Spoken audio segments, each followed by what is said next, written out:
growing up as a pastor's kid, I think that church was a mainstay in my life. And so I think it wasn't until a few years ago that I really experienced faith in a tangible way. I remember I was driving home from work and I was listening to a podcast. And on that podcast, there was somebody speaking about their experience with the gospel, experiencing the gospel through the story of the prodigal son. They have almost felt like that other son so many times, being in the church, staying quote unquote faithful in their eyes. But as the father comes out looking for this other son, and the other son says, it's unfair, this brother of mine, he went and he wasted away all of your wealth, and now he's back and you celebrate him. The father says, what are you talking about? He says, everything I have has always been yours, to that son who stays. He says that you have always been my son, and I have always been with you. And what was powerful to me in that moment is seeing that wherever we are on our faith journey, that God looks at us and says, I have always been with you. That there is a God out there who has compassion on where we are in our stories. And that hit me like a rock for the first time that night in the car. Feeling as though that I am truly free, that I don't have to work my way up to God, but that the narrative of Scripture has always been God coming to us in compassion, in grace, and in love. My goal as a pastor is to instill that on everyone who comes in the congregation, to instill that teaching from Scripture that God has come to us in compassion and in grace and says, everything I have is yours. Throughout my college experience, I worked at a summer camp throughout the summers, and I remember as a camp counselor always meeting your cabin for the first time at the beginning of the week. All these kids come together, and some of them know each other, some of them don't. And I remember this one instance where a camper came and really didn't know anyone.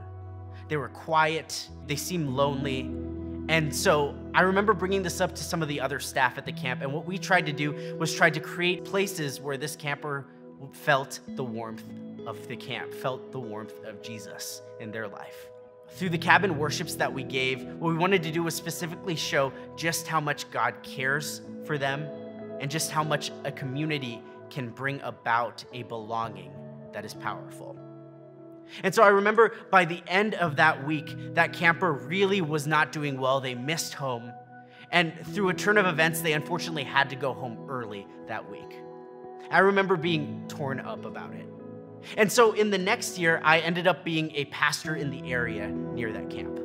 And so I visited that camp for a week that next year. And I remember coming up to the camp and walking up and seeing this camper with a group of other campers. And I remember being so happy that this camper had come back to the camp. And I remember the camper coming up and saying, it's so good to see you. And I know why I'm here at camp now.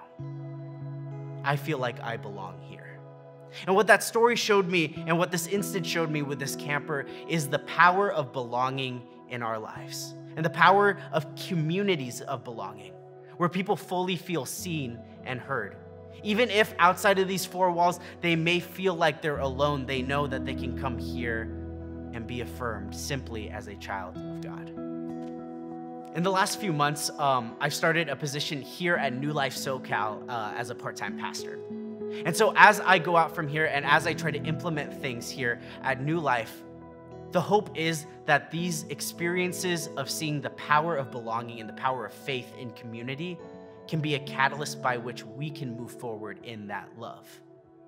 I kind of saw church as being a weekly ritual that we do, something that we carry out because we've always done it. It's almost a cultural thing for us who grew up as Christians. But through this story, what I saw was that church can create tangible ways of showing love and showing people that they matter in the eyes of God by simply caring for the other, by listening to their stories, listening to people who have experienced hurt, experienced loss, experienced loneliness.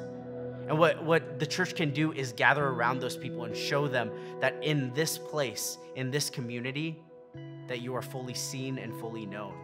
And that we care if you eat, we care if you have shelter, we care if you're cold and you're hungry.